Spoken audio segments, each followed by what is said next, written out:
What a day. Beautiful Dublin city. This is not normal, right? Everyone keeps telling me that this is unseasonably warm and nice for Dublin, right?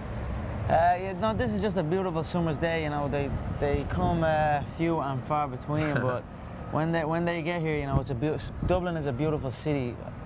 And you know, driving up and down the quays to the yesterday to the media day, and just appreciating the surroundings. I think it's important that you put a conscious effort into appreciating your surroundings. You know what I mean? That's what I do with this place. I absolutely love this city. And even, you know what? I was thinking a lot about Norman Park yesterday after that thing happened, where he was saying about Northern Ireland and it's a disgrace and it's this and it's that.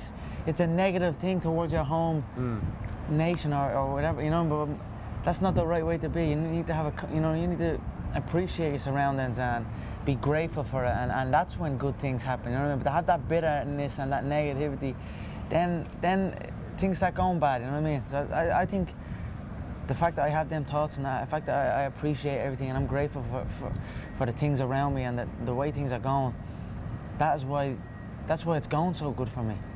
First time I ever met you, you told me that you were going to bring the UFC back. And back then, I mean, Dublin, the fans were crazy. They were asking Dana every chance they could. Yeah. But it wasn't really on the radar. There was no big star. There wasn't a Gustafsson to bring them like what happened in Sweden. Now here we are, 17 months later. 17 months, wow.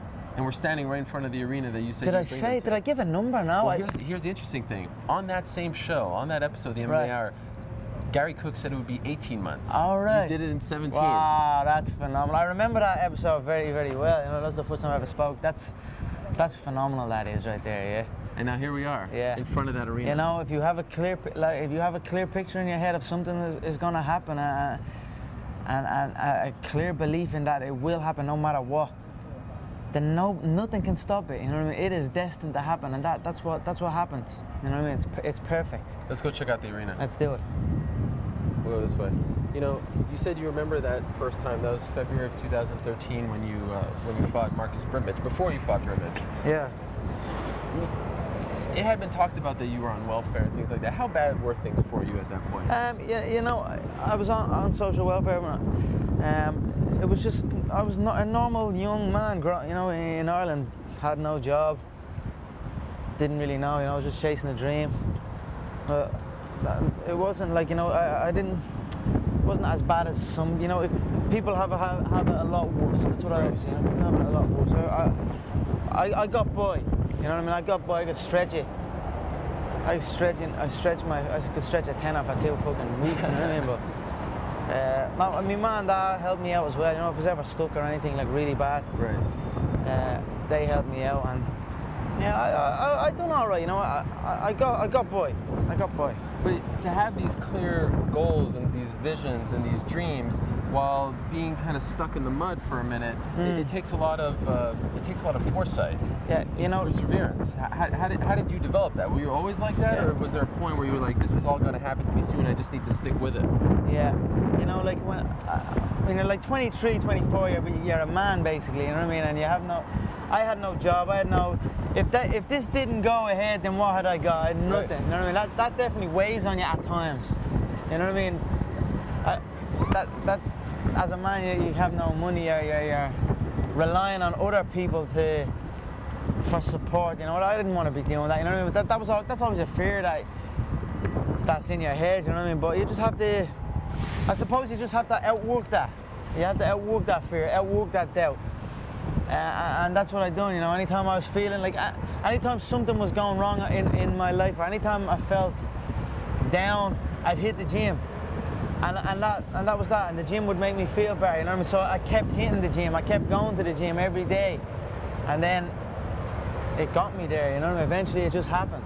I was talking to some friends of yours yesterday, at least they claim to be your friends, high school friends of yours. Yeah. And they were saying that, you know, they all went into different jobs, good paying jobs back in. They would always wonder, like, what's Conor doing? What is he doing? Yeah. He's not making any money. Yeah. He's fighting on these local shows. And they were starting to get a little worried about you. They believed in you, but there was a point where they actually started to doubt you. Yeah, yeah. You sense that a lot from people? Like, they were saying, well, come on, when are you going to give this up? Yeah, I don't know. That whole thing you just said sounds real American. I don't think the Irish would be, I don't think they were my friends that were saying, they were probably talking shit, but who knows? There's a lot of people going around saying they are my friends, are saying they know me from this, or they live next door, or do this or do that, you know. But really, you know, I don't have that many friends. I have a close circle of people that I talk to, you know. I don't have many numbers in my phone. Not many.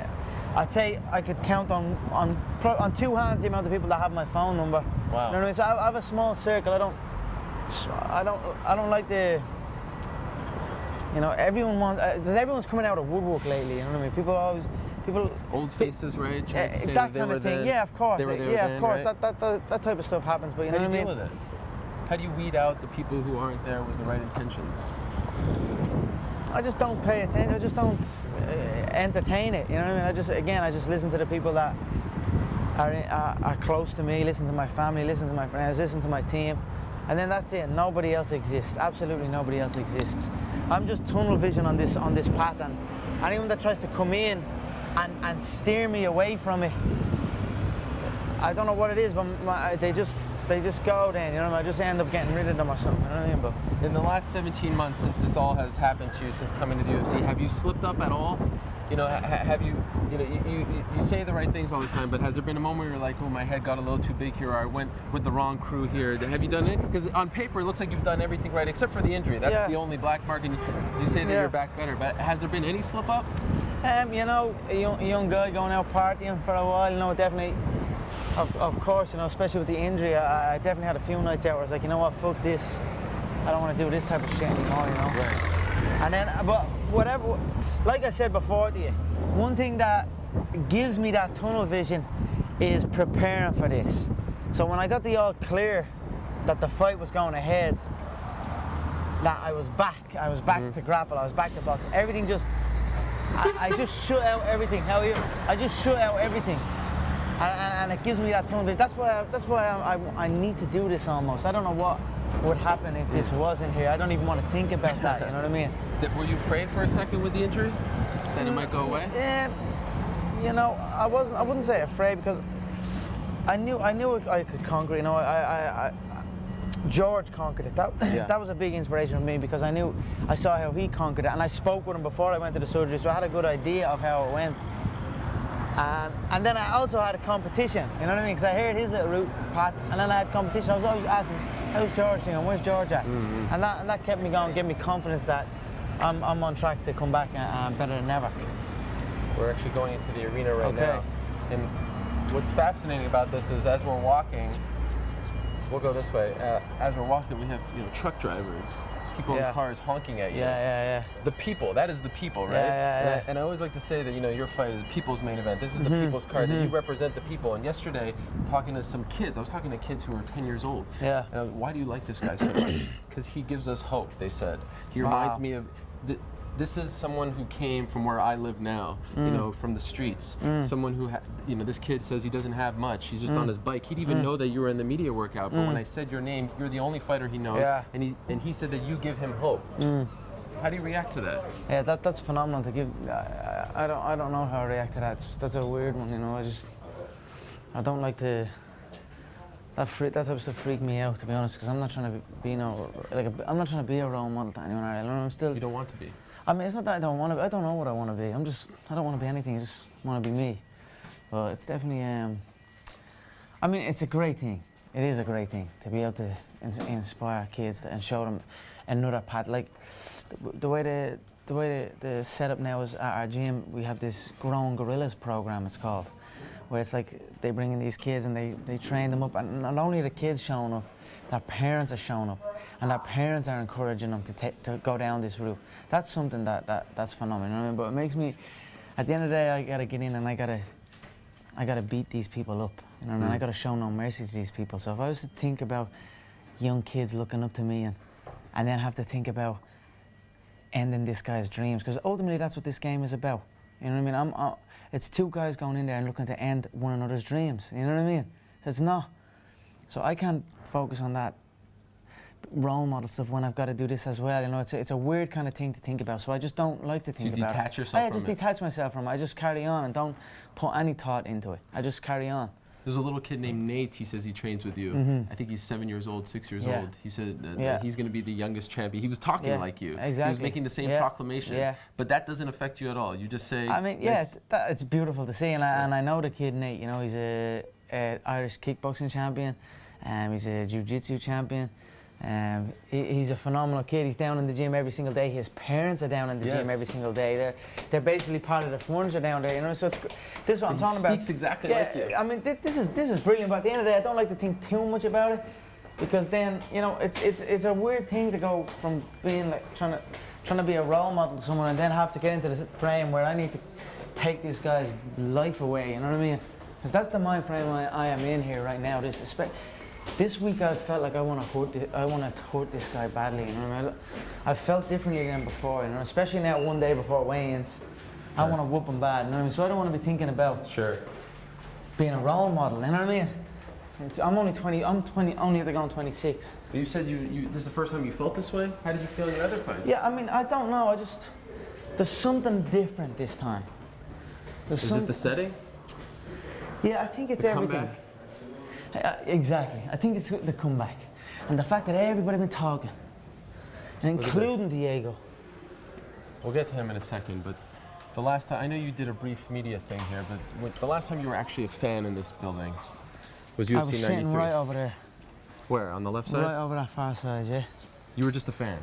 Yeah, I was just a fan. Well, yeah, my teammate Tom Egan was also just a fan, but he happened to be fighting on it. You know he what I mean? Got the call to represent. A little bit too early, we got the call. He fought John Hathaway, he lost. Was that devastating to watch? Of course, you know, anytime you see a teammate lose, it's heartbreaking, you know, but it was more, you can either let it eat you up or you can eat it up. You can eat up the information that you gained from it, and that's what I've done. I realized like that this is attainable. And the dream is this. When I sat here in this crowd, UFC 93, and saw all these guys, you know, I realized it's there. It's there for the taking if I put the time in. And that's when I probably upped that focus a little bit and upped that intensity and then made it happen. Who was that Conor McGregor? Who was that kid back in 2009? The same kid, a cocky kid that thought he could do anything. The same guy. There's a great picture of you from that event with Chuck Liddell. It was actually, it was actually an event before that. Oh, was it? Oh no, it was actually an event after that. Sorry, yeah, it was. Oh no, it was an event before that. Yeah, my very first one was UFC 85, but like that was in just England. Yeah, but Tom, no Irish guy was near even talked about on the UFC. It was UFC 93 that made me the vision because there was an Irish guy on the card. It was in Ireland. That was the first realization that, you know what, it's there. But UFC 85, Tom Egan got a chance off tickets, I don't know how, and we ended up going over to London, and that was where I first met Chuck. That was your first event? That was my first event, yeah. That's when I met Chuck, yeah. And you're pulling him in like this, again, like this pocket, you got gum in your mouth. We were sitting up like way back, me and him, and we were like, Chuck. And he turned around, looked up, and then started walking over. Me and Tom looked at each other. I was like, he's walking over. So we just sprinted down to the barrier. And like, as he was walking over, there was a lot of other people walking over. I just jumped to the head of the thing. I was like, but you know, there was 50 people taking pictures. So I had to like lean over the thing. I was like, I asked him to throw a right hook to my hand. I'll catch it, but he just walked off. I said, throw a right hook, I'll catch it. Well, you know, because his right hook was a beast. You know, I wanted to pat it. Oh, he walked off. Did you tell him anything? No, it literally happened in a split second, but I seen Bruce Buffer, and that was the same event I saw Bruce Buffer. I tell you, the events are phenomenal. The events give the fans, you know, look, I'm just a fan that from sitting in these events got the urge to go and chase the dream, and now I'm on the opposite side of the thing, and fans are calling me over. But no, that event I saw Bruce Buffer as well, and I was like, Bruce, say my name, Bruce, you know what I mean? And he pronounced it wrong as he was like walking away. Call him, but yeah. And now here yeah, it's phenomenal. You know what I mean? It's crazy to think like it. This doesn't happen often. What doesn't happen often? These things don't happen often. People say things people dream, but it's very rare for it to all come to fruition. Yeah, it is pretty trippy, all right. I mean, like to think that I said this to you before I'd even had my debut, that I was going to drag them back, and now here we are. Before the time that was set, the estimated time, now we're back here, you know what I mean? It's crazy how things just form, dreams just form into reality. Let's take it all in, let's have a seat. I know you could, you know, when you watch this, and not trying to pour more on, but when you watch this, you recognize that probably this event would be sold out if it was just Conor McGregor versus Diego برانداو, no one else on the card. This is all here for you. Yeah, I believe. It's not just the UFC's return to Ireland. You recognize that, right? Yeah, I believe that. Yeah, I believe in Ireland. In Ireland, I'm probably bigger than the UFC. Like there's a big diehard following for the UFC, but with the way the injury happened, and then like doing these talk shows, and then the documentary came out, and then a lot of people know me for outside of it than inside of it. You know what I mean? So this is the first time that a lot of people that will be here tonight will be first timers, people that have never been to an event before.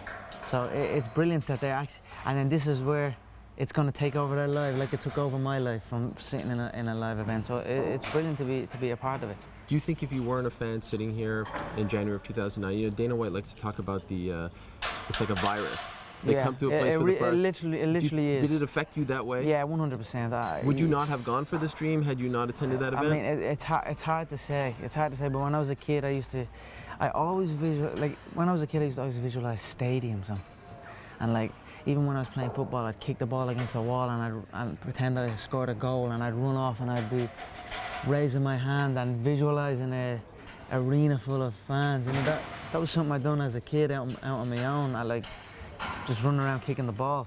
So I always had these visions of something, but I just didn't know what it was. And then I suppose when I came to these events and I started training MMA and then came to an event, it was like, okay, this is it. This is what I'm gonna do. And then now I'm doing it. I was watching an interview recently with you and your coach John Kavanagh. Who would it be fair to say that he's one of your best friends? Yeah, 100%. He's one of those guys with your number, right? Yeah, he's in the small circle. He's been with you for a long time, but there was a point where you guys kind of drifted apart, right? Yeah. Well, yeah. I mean, what happened was I was fighting on a show, and I had lost my very first loss. I was only a kid when I never really grappled or anything. I was only in the sport recently. I was basically a boxer or a kid. I just came in, didn't really think. I had this left hook, and I thought, little cocky kid, I thought this left hook, no one's going to take this left hook. You know what I mean? Then I got caught in a leg lock, and then I was like, you know what? Fuck this game. And I was only young as well at the time, so I had no really plans of doing anything with it. I was just kind of in and out. And I drifted off, but at the same time that the tickets I had sold for the event I owed to John, because it was his little show. But when I was selling the tickets, I was getting like €30 and just passing them. Before I knew all the money was gone, I'd sold all the tickets and spent all the money. So I had done that, then I'd lost. I was like, all right, let's move away somewhere else. What'd you spend it on? It was like 20 quid a ticket or something, so I don't know. When I was getting I had like 100 tickets or something. You know what I mean? When you get 20 quid and then next thing you know, you have to buy a roll or a bit, you know what I mean? And before you know it, it's gone.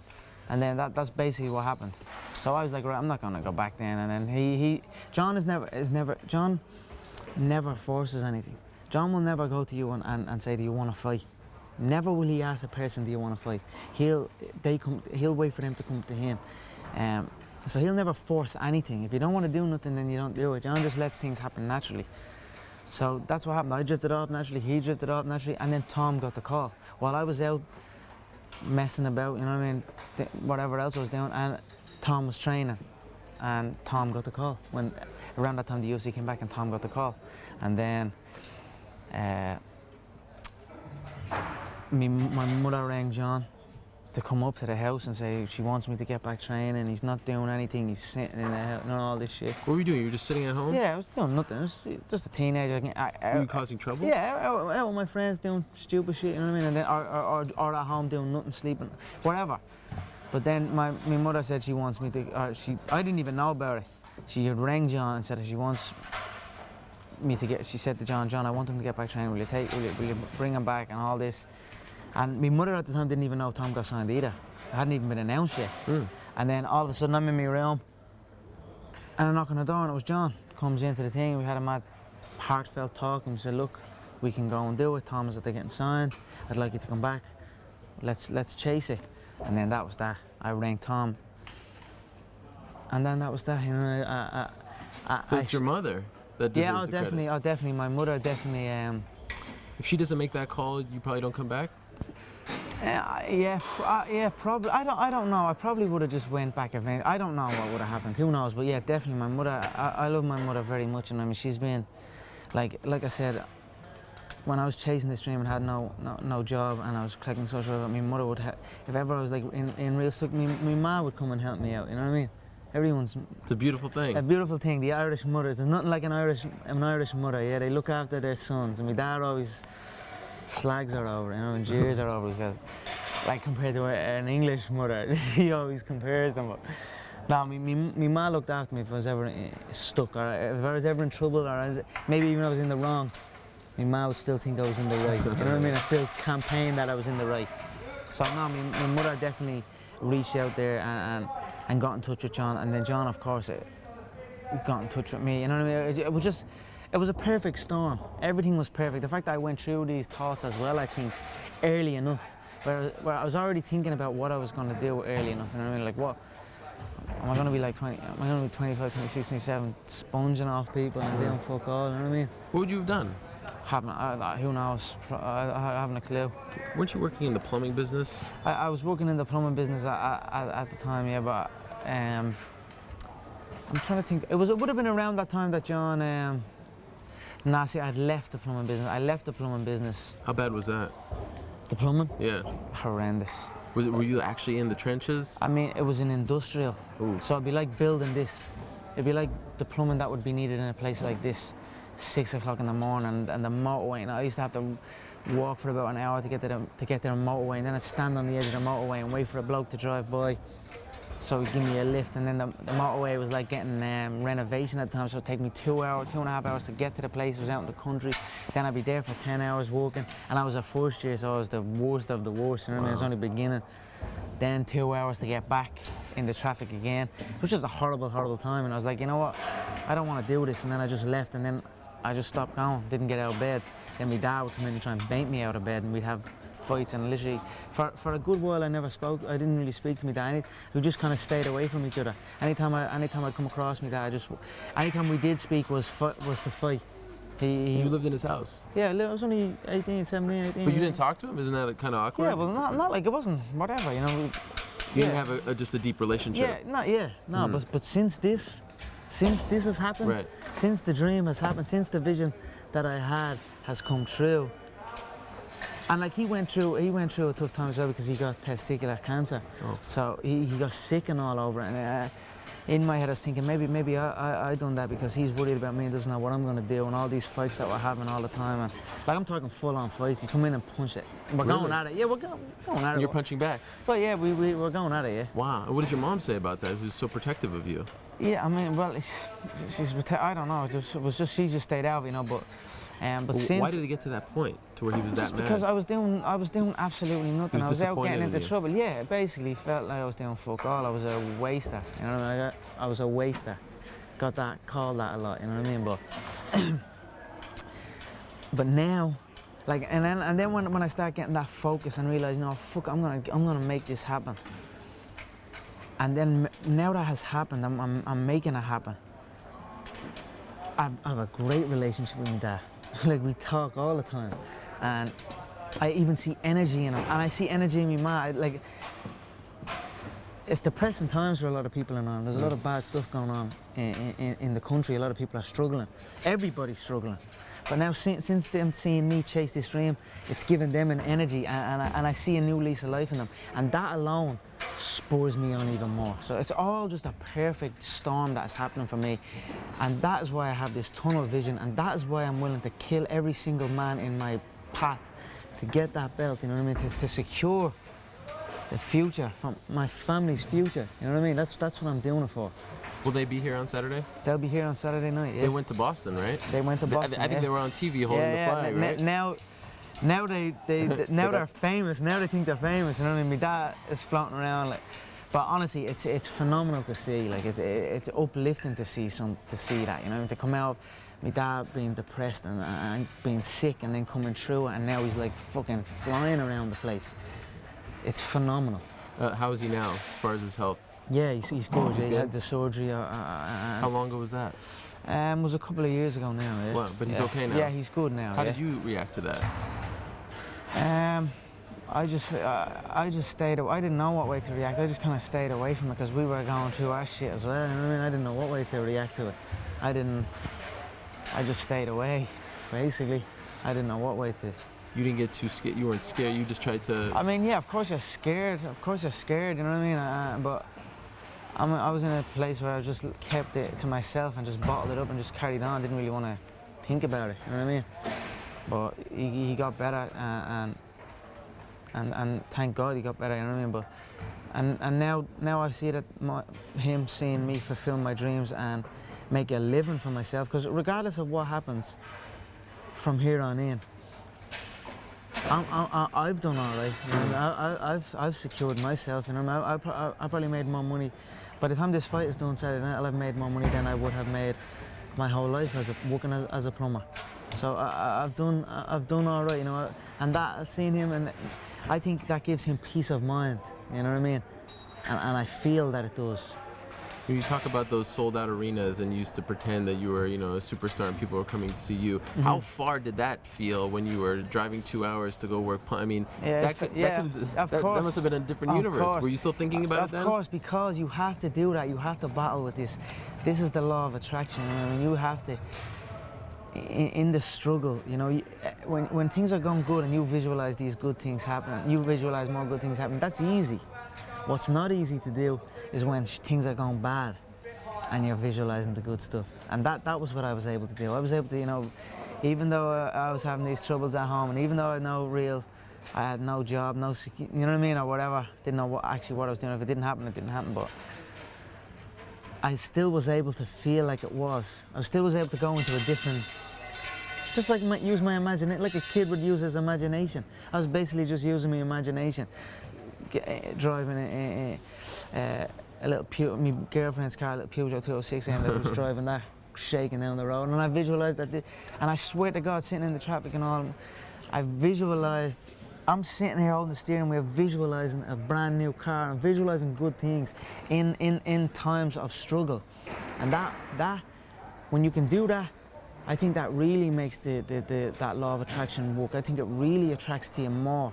You know what I mean? Because that is harder to do when you're in the struggle to visualize these things. When you were a youngster walking to school, going home and whatnot, is it not true that people used to pick on you? That's kind of what spurred it on. We used to walk around with I think like a weight in your backpack and things like that to kind of fend them off. Yeah, definitely walking. Would they beat you up? Yeah, no, you know, I've definitely got into fights. I got jumped a couple of times, when I was growing up. Were you alone? No, I was surrounded by people who maybe I thought were my friends at the time, you know, but then you get jumped by a group of people, and then you know what, they're not my fucking friends. But why were they jumping on you? Is it that's the way life is? Just the way life is. Kids, boys grow up, boys fight on the street. That's the way it is. You play football and you fight. You go out and get into trouble in these urban areas, these suburban sprawls. You know what I mean? It's not. That's the way it is. You get into these fights, and that was the way it was for me. I got into these fights a lot, but maybe when it happened to me, or when I was getting into fights, I drifted out and was in my head. It was in my head a lot more, you know. I didn't just forget about it and carry on, and it stood in my head. It stuck in my head, you know, that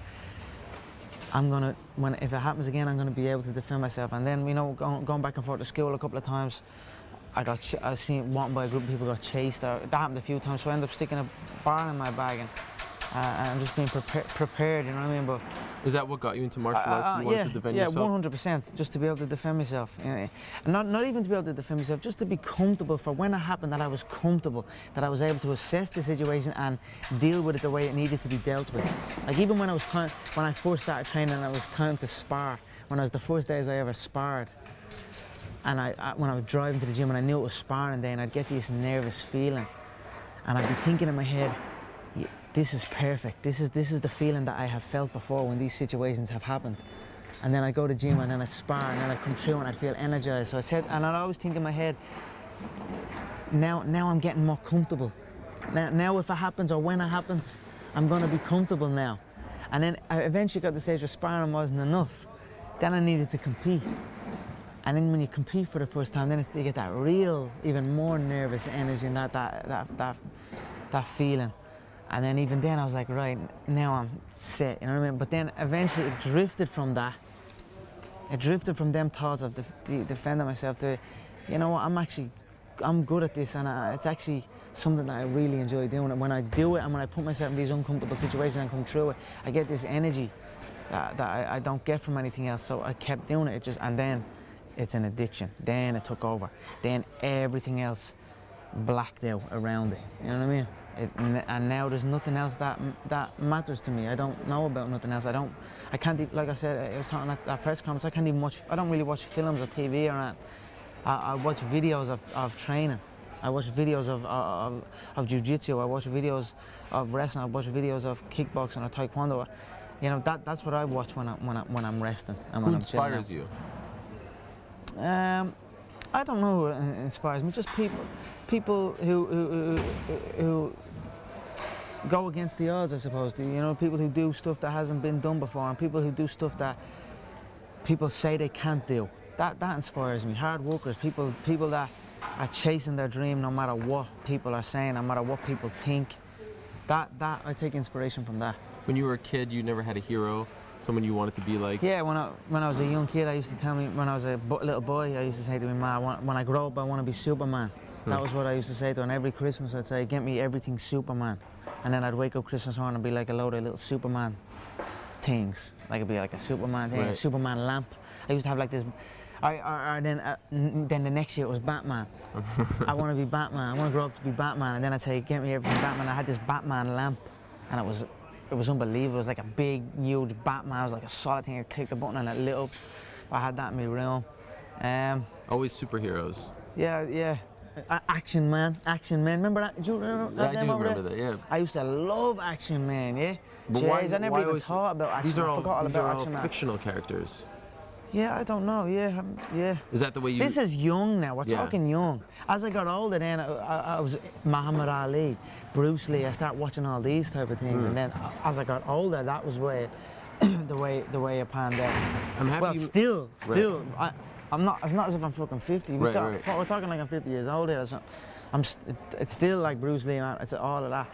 But younger, it was like Batman, Superman, Action Man. I used to go into my room and play with these Action Men, or wrestling as well. Wrestlers as well. The pro wrestlers. Yeah, we're probably going year to year here. Like right, Superman, maybe then Batman, then Action Man, then wrestlers. Hulk Hogan.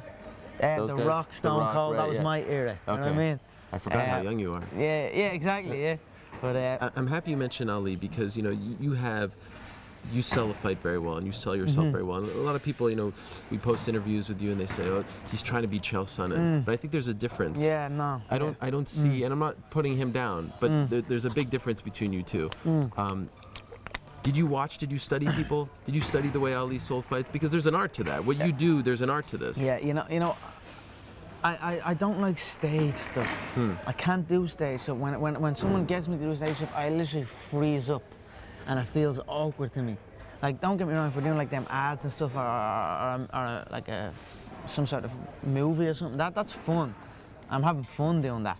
But like if it's a stage something that's supposed to be real, that's weird to me, and I don't like doing that. So I'm sure from watching the wrestling and watching Muhammad Ali and listening to Bruce Lee, and I've taken some, and Chael Sonnen, of course, I've taken something from it.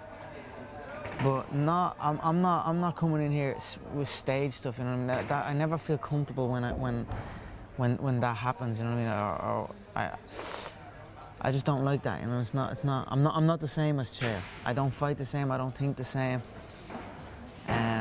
We are different people. I am my own man. I'm different than everyone's unique. You know what I mean? You take, like Bruce Lee said, you take from everyone, and you use what is useful and you discard what is not, and you add what is uniquely your own. That's a famous Bruce Lee quote, and I suppose that's what I'm doing, without even realizing it, unconsciously. But do you recognize the fact that there is an art to selling fights? Like, if you just showed up, no tattoos, shaved head, how you used to look before, and you didn't say much, people wouldn't have the same attraction to you. Yeah, maybe, but again, I am who I am from just who I am. You know, it's just the way I am. I'm always going to be like that. It was never like planned to that. You know, I always knew when I got here I was going straight for the jugular. I was going straight for everyone's neck. You know what I mean?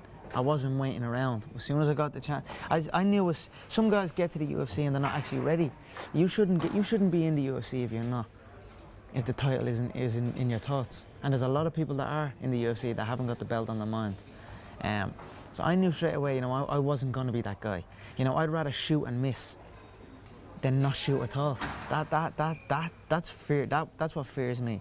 So I knew as soon as they gave me one chance, I was going to take it by the scruff of the neck and drag them back. You know what I mean? And go at every single one of them, because I knew when I got the chance, I was ready. And as my T-shirt says, I stay ready. Detron.com. €8, $8 international shipping fee to get from America to your door in Ireland. That is an absolute bargain, my friend. We're working on a store as well. Really? A big store in Ireland? In Ireland. It's going to be on one of the major retail streets in Ireland. So that we want. I wanted it up before the fight, and it was going ahead before the fight, but there was so much going on. It didn't go ahead. But I'm looking to get this store up and running, Detron, you know, to expand the brand. I think this is a great brand, a lifestyle apparel brand that I believe can grow. The funding is there to make it grow. The vision is there, you know what I mean, as well. So let's see how it plays out. But that is something I definitely want to do as well. You know, brand and these things just happen. I never planned to do this type of stuff. Now all of a sudden I'm designing clothes. Who would have thought that type of shit? I have a line of suits. I'm in talks with bringing out a line of suits with Louis Copeland, who makes my suits. We're bringing out my own line of suits. You're selling chips, crisps. Crisps. I'm gonna have a line of suits. I'm gonna have my own store, Detron store. I'm selling crisps, as you say. How'd that happen? That's a big deal, right? Yeah, that is a big deal. It's one of the biggest crisps in the country. King Crisps. They're owned by Largo Foods. It's one of they nearly run the crisp game in the country. But they had this. How it came about was they had an ad that was in the 1980s or something, or maybe like it was an old ad, but it never aired because there was cursing in it. But it was the fuck, they say fucking, but on the fuck they crunch a crisp. But it didn't air. But it came to surface again. They were like, that's a really good ad or something. And then they were like, who could we use for this ad?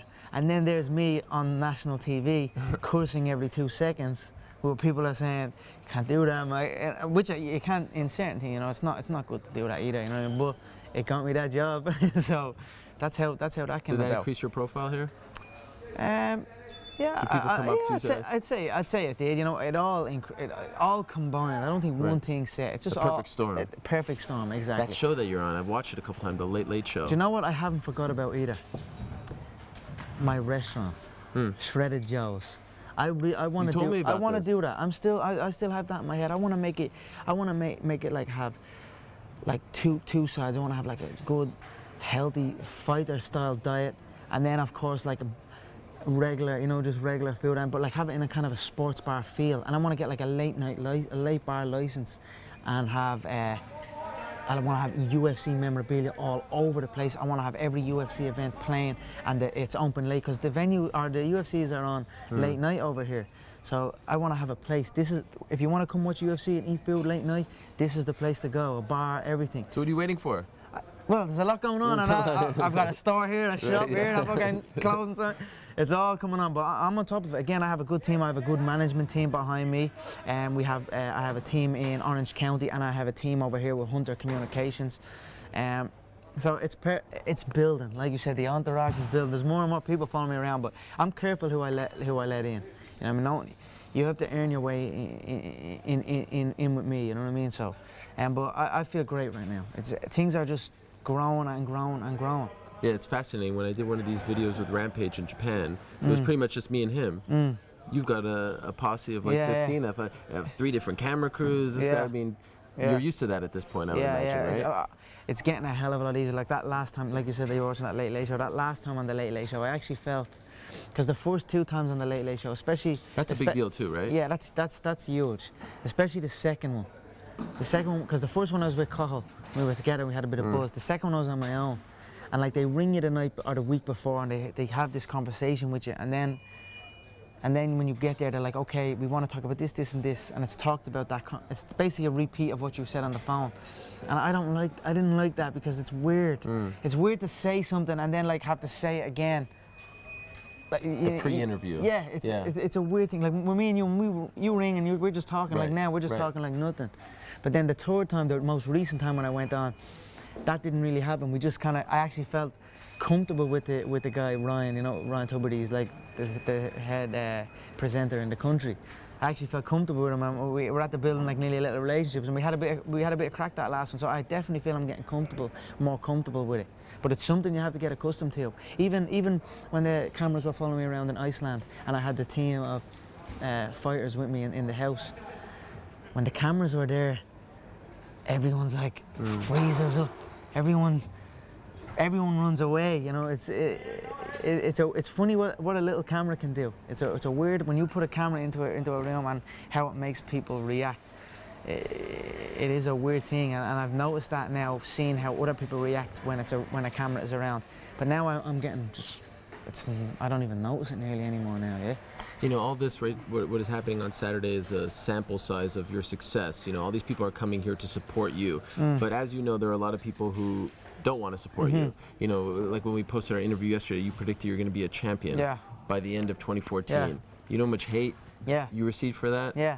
How dare this guy? The audacity, the balls on this guy. Yeah. Do you read that stuff? I don't read that stuff, you know. But this is the fight game. If you can't, you need to be bulletproof to be in this game. In your mind needs to be bulletproof. You need to be able to take anything that is thrown your way. And I'm not talking about just punches, kicks, and you know what I mean? It needs to be verbal as well. You need to be able to take everything. It's part and parcel of the game. I expect it. So I'm cool with it. If anything, it spurs me on to keep going, you know, but ultimately I focus on the support. I focus on my small team. And the rest, love or hate, you know what I mean? Love me, hate me, pay me. That's all I'm here for. Do you feel like there are more people rooting for you to succeed or rooting for you to fail now? Because you're so brash, because you make these proclamations. I mean, I'd say it's a good 50-50. I really would say it's a good 50-50, to be honest. But it's funny the way your fellow fighters in your division react to you. At this point, it's almost like when we bring you up to them, it's almost impossible not to. Yeah. They don't want to say your name. Yeah. They don't want anything to do with you. Yeah, and I swear to God, right?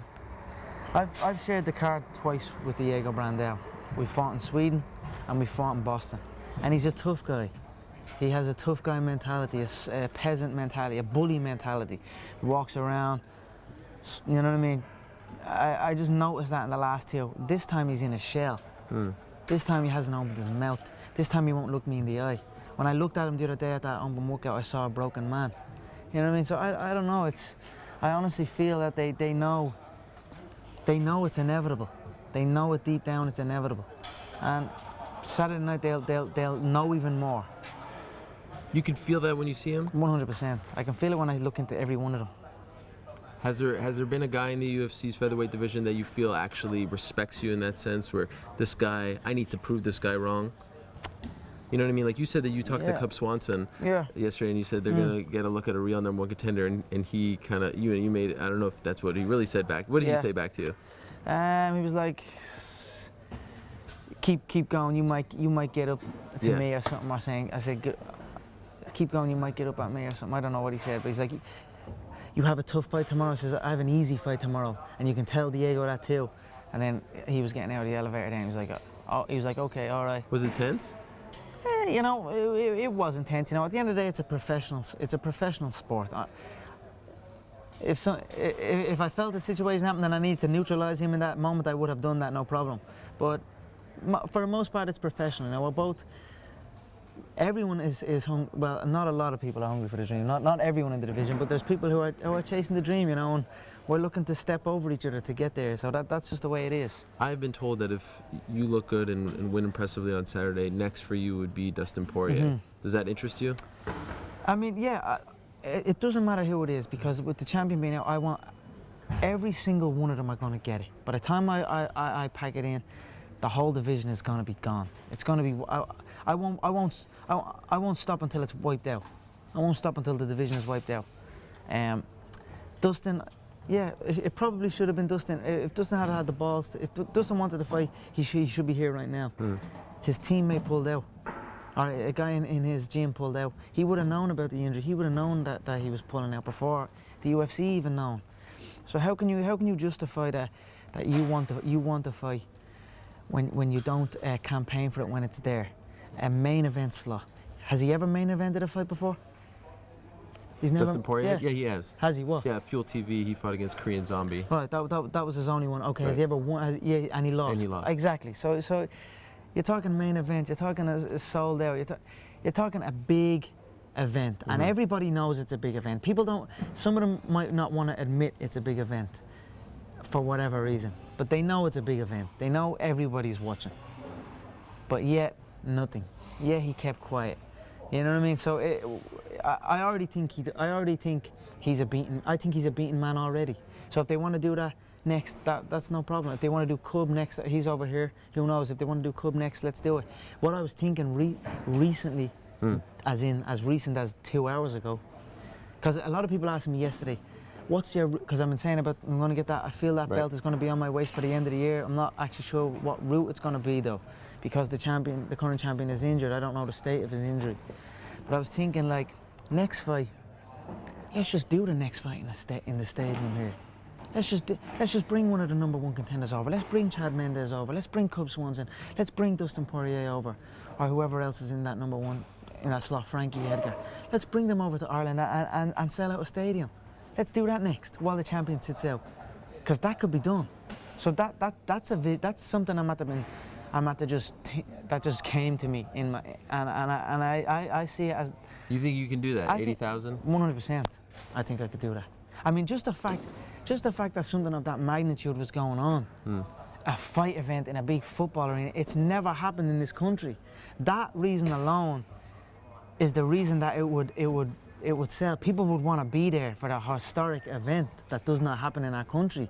Even this doesn't happen in our country. You know what I mean? 10,000, whatever this is, but this is too small. This is 10 times too small. It was a mistake? In my eyes, it was a mistake. But could the UFC have known that? You know, maybe they should have known that, but they didn't take the gamble. They chose the safer option. But I believe it was a mistake. I believe it could have happened. Look at that damn weather out there. Now imagine in 2 days' time, I'm filling out a football stadium. So I think next fight should probably be a football stadium. I don't know, you know. See what happens. But what do you think of that? I mean, another thing I was thinking. Yeah. Sorry, I'll let you go. Is the fact that it's summer now, and then it's going to get into winter. So it's a different dynamic then. Like, I know you can put the canopy over because they've done it in Wembley Football Stadium for the Froch Groves fight. But heavy winter, that would be risky. But go on anyway, what are you thinking? I think, based on what I saw yesterday, I think it all depends obviously on what happens on Saturday night. I think if you have a fantastic performance, it will just keep growing and growing. I think you need the right opponent, but I don't doubt it. Based on what I saw yesterday and the way that people talk about you, the last time I saw a relationship like this, let's say goodbye to the arena because I know you have to go back. The last time I saw a relationship, I think you dropped your phone, like this with people, it was GSP and the Canadians, where it was a nation behind them. It's not just a fighter. You know what I mean? So that's why I believe that you could. This, to me, feels, it does feel a little underwhelming now. 100%. It feels like 100%. That's the first thing I thought. I said, this is too small. Right. It's too small. For the demand that's there, it's too small. I mean, at that open workout, they sold 1,000 tickets. But if they'd have sold 9,000 tickets, there'd have been 9,000 people there. At the weigh-ins, they sold 5,000 tickets. It's the first time they've ever sold tickets to a weigh-in. But they sold 5,000. If they sold 9,000, or sorry, they didn't sell the weigh-in tickets. The guy in the back is like, it was free. It was free. But that's not something we see in the United States. Exactly. It's open to the public. Exactly, it's open to the public, but because they knew that was going to be, it was going to be crazy. But if they'd have sold 9,000 tickets or 10,000 tickets, you best believe there'd have been 10,000 people here for these weigh-ins. The demand is there. But I understand you can't take risks like that. That's a big risk to put a football stadium like that.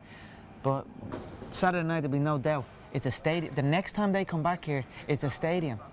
It's as simple as that. And there's only one other guy that done that, and that's George St. Pierre, 58,000 in the Rogers Arena, Rogers Centre. Now this little handsome Irish kid that nobody thought could do it is en route. So it's perfect. It's good times. The next time you'll be in here, you'll be in front of all these people, your people. Yep. What do you think it's going to be like? Do you think you'll get nervous at all? Nah, I don't. You'll enjoy it. I'll get calm. I'll get calmer even. You know, as soon as I get into that warm-up area and start moving, you know, I realise I actually am better than everybody. I'm the best ever. And right now I feel better than before. You know what I mean? So that calms me. So when I actually make that walk, I'll embrace it. I'll feed off it, but I won't get too energized. I won't get too hyped by it. I won't shy away from it either. I'll just be calm, and I'll go in and do my job, and then I'll embrace it. You know, then who knows what kind of adrenaline or what kind of thing will take over, because I don't know. It's that when the fight ends and in your hometown, in this whole hype and all this, who knows what way I'll react after. I don't know, maybe I'll be gone over the fence and into the crowd or something, I don't know. But I'll just let it happen naturally. You know, I remember in Boston, you were very disappointed that you went the distance. You almost viewed that as a loss. Will it be the same here? If I was to go the distance? Yeah. 100%. That's unacceptable. That's unacceptable. I'm not even thinking of going the distance. There's no distance here. I'm going in to put this guy away. Like, looking at the last fight and the lead up to the last fight, I felt Max Holloway was afraid. I thought he was afraid. Whereas this fight with Diego, he's not so much afraid, but he's broke. I feel he's broke. And it reminds me of the Brimage it reminds me of Brimage. So whereas Max might have in the fight been on his toes and been on the run, I think Diego's going to be over anxious and over ego and pushing his shots and trying to force that. And that's going to be his downfall. He's going to eat some heavy shots and he will fall. You think first round? I believe that's what all round. your people are saying. I believe first round, yeah. Will that be acceptable for you? Like, will that feel satisfying? Of course. If it's a 10-second fight, no problem. You don't want to put on a show. You know, looking at the Ronda Rousey. Yeah, 16 seconds. 16 seconds, and then looking at the 5-round war after it. Right. I was actually sitting here thinking, I don't know what one I want. Yeah. I don't know whether I want that 5-round war, back and forth, and you know, a great scrap, a fight for the ages, or I just want to go in and dominate like Ronda did. You know, I was actually caught in two minds there, but I don't know. I suppose either. I definitely want the first round. No, I'll tell you. I want to put him away early. You know, this guy. I do want a good 5-round war somewhere down the line, and I do want someone that can give me that. But I don't think this guy is the guy that can give it to me. Who do you think can? I don't think there is a guy that can. I don't think there is a guy that can give me that war that I'm looking for. Not in the featherweight division, anyway. But you know, it's interesting. Before you signed with the UFC, and going back to the fans and your relationship with these people, remember Dana White came to have a talk here. I think it was at some kind of college, and the fans were the ones who said to him, the people there, Conor McGregor, when are you going to sign him? He thought you were a heavyweight. Yeah. He had never heard of you before. Yeah. And I hit like a heavyweight. The same thing happened with Pendred. They harassed with Neil Seery too. Why do you feel like the Irish fans, because I don't see this happening with many other fans, where there's a slot that's open, they almost feel like they have to campaign on your behalf. Yeah. Why do you feel that is? The Irish, you know, people say like the Irish there's a lot of begrudgery in Ireland, and there probably is, but you know, I don't pay attention to that because there is a lot of people who support. We support our own. Speaking of which. Yeah, we support our own. You know what I mean? Over here. So that is why, and that's one of the reasons why we're back here as well. Not just because of my success as well, just because these diehard fans and that they see that it's there. You know what I mean? The Irish people have been phenomenal. They support our athletes, and it's perfect. Would you ever leave? Nah, I don't think like move away full time. Never in my life. Look at this city. Are you shitting me? You hesitated for a second. Because I was thinking of something else. I don't know what I was thinking. I don't know. I was just thinking. But Your look at mind's this. racing? Yeah, I don't know where else I was. Am I boring you? But look at that bridge and everything. It's a beautiful city. I would not want to be anywhere else. You know what I mean? This is my home. Even LA, I know you spent some time in LA. You wouldn't go anywhere. LA is great, but it's not here. It's not Dublin. Dublin is home. I'll travel. Right. I'll float around everywhere. But home, this is my home. Can you be a world champion training here? 100%. You can be a world champion training anywhere. And that's bullshit that you have to go somewhere and it's out there. I need to go here to become a world champion. That's bullshit. The start of anything begins in the mind. You know what I mean? So you can become world champion from anywhere. Like I am becoming world champion from here, from home. What's the tattoo all about? That's new. Yeah, I just got, I was, you know, What does it symbolize? It doesn't really symbolize anything. That's weird as well, the way people think like, well, this means like, I don't know what, it doesn't mean anything. I mean, like. Is it a crown? Yeah, there's a king's crown, and I was bored in LA first, you know what I mean? It's just boredom. During the injury rehab? Yeah, just fucking, I was in LA on my own. Right. I was just saying, you know what, fuck, I'm gonna get a couple of tattoos. But I got the gorilla in SPG is the logo, but I didn't want that straight gorilla, you know what I mean? I wanted something different. And I just, out bored, and went into a tattoo artist, a tattoo shop in Hermosa Beach, Venice Beach. And said that to them. I said, look, I want this, showed her the logo, and then she ended up drawing a few things out. So I came back the next day, seen a few things, said, fuck it, let's do it. Boredom. And I like tattoos. You like the way it looks? Yeah, I love the way it looks. I always like the way, I always like tattoos, you know what I mean? Just the way, I don't know, just the way it looks on the skin or something, I don't know, I like them, yeah. What's the biggest misconception about Conor McGregor these days? I don't know. What do you mean, like? What do people think about you that actually isn't true? What do you hear about what people say about you? The way you act, you fight, you conduct yourself, that is a misconception. Is there anything? You're talked about a lot, especially here. Yeah, I actually couldn't. I suppose people say I'm a mouth or I'm too cocky or something. Or I don't know. I don't pay attention to that. There's only a certain group who I listen to, and I don't listen to no one else. I don't hear about nothing else. I don't want to hear about nothing else. If someone starts trying to tell me about something, like, don't tell. I don't need to hear that shit. I don't want to hear that. So I don't really give a shit what people think. So what's really. the best part about being you right now? The best part about being me right now. Other than talking to me, of course, here. I don't know. I'm living my dream. I'm living my dreams. I set out to do something, and I'm doing it. That's the best part. You know what I mean? To be able to do something that you set out to do, and I set out to accomplish, and you were en route to accomplishing that dream. That's the best part about being me. But right now, the day before weigh-ins, yeah. This is the toughest day.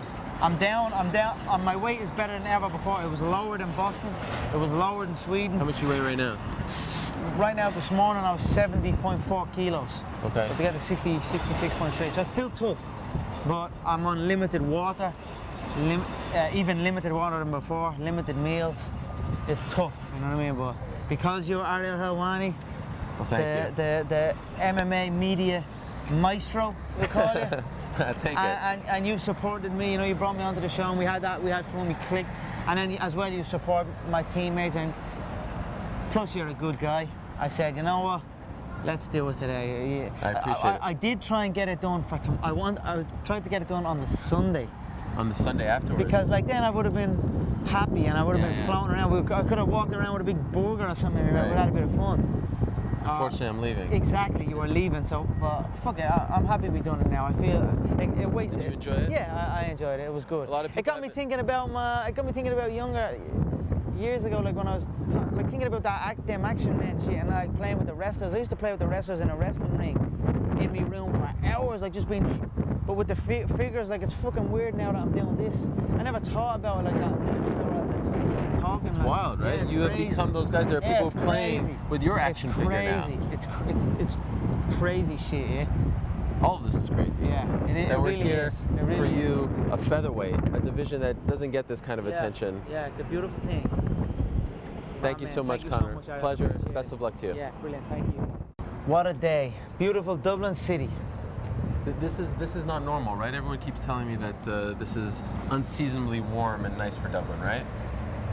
No, this is just a beautiful summer's day. You know, they come few and far between, but when they get here, you know, Dublin is a beautiful city, and you know, driving up and down the quays yesterday to the media day, and just appreciating the surroundings. I think it's important that you put a conscious effort into appreciating your surroundings, you know what I mean? That's what I do with this place. I absolutely love this city. And even, you know what, I was thinking a lot about Norman Park yesterday after that thing happened, where he was saying about Northern Ireland, and it's a disgrace, and it's this and it's that. It's a negative thing towards your home nation or whatever, you know, but that's not the right way to be. You need to have you need to appreciate your surroundings and be grateful for it, and that's when good things happen. You know what I mean? But to have that bitterness and that negativity, then things start going bad. You know what I mean? So I think the fact that I have them thoughts and that, the fact that I appreciate everything and I'm grateful. Like 23, 24, you're a man basically. You know what I mean? And you have no. I had no job. I had no. If this didn't go ahead, then what had I got? I had nothing. Right. You know what I mean? That definitely weighs on you at times. You know what I mean? That as a man, you have no money. You're relying on other people for support. You know what? I didn't want to be doing that. You know what I mean? But that's always a fear that's in your head. You know what I mean? But you just have to. I suppose you just have to outwork that.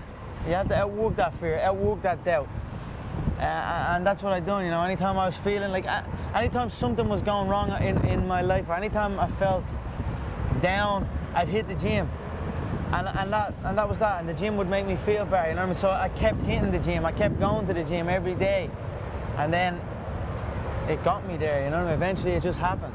I was talking to some friends of yours yesterday, at least they claim to be your friends, high school friends of yours. Yeah. And they were saying that, you know, they all went into different jobs, good paying jobs back in. They would always wonder, like, what's Connor doing? What is he doing? Yeah. He's not making any money. Yeah. He's fighting on these local shows. And they were starting to get a little worried about you. They believed in you. For the things around me and the way things are going, that's why it's going so good for me. First time I ever met you, you told me that you were going to bring the UFC back. And back then, I mean, Dublin, the fans were crazy. They were asking Dana every chance they could. Yeah. But it wasn't really on the radar. There was no big star. There wasn't a Gustafsson to bring them like what happened in Sweden. Now here we are, 17 months later. 17 months, wow.